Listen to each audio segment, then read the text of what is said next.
mga kapamilya, so di ano, bagyo na, way mga klase ang mga bata na canceled ang na-ay suspension gikan sa among LGU. Cancel na klase ang trabaho. So keep safe ka tanan. So as of, unsa na oras saya? Mga 9:30. So kusog-kusog naman ang uwan ug hangin diri sa amo, no? Diri sa Ormoc City, Leyte. So keep safe ka tanan.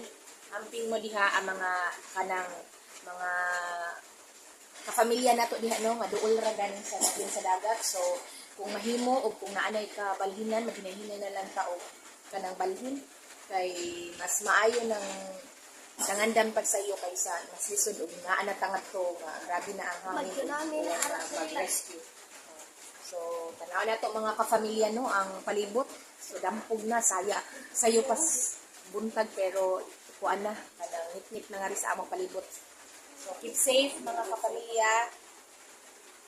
Amping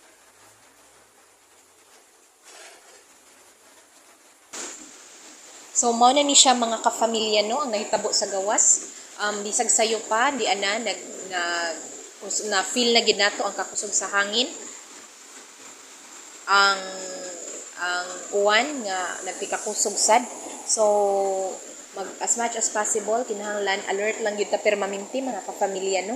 So bisan pa man diri sa amo ang panimalay karon nga 4 out of 6 namo karon ang naigi paminaw, si inahan ug si amahan gitrangkaso.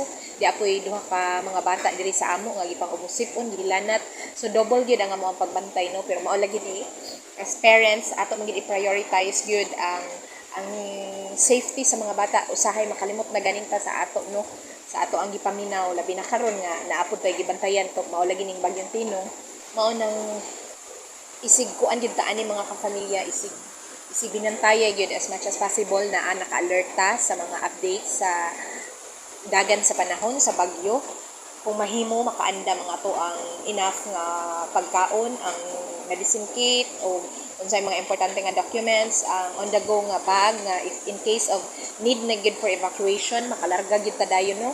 Then basta kay be safe lang gyud ta mga ka-familia. So mao na ni siya, no, grabe na ang hangin diri sa amo. Pasalamat lang sad ta kay ang drainage diri dapit sa among area is mga dagko.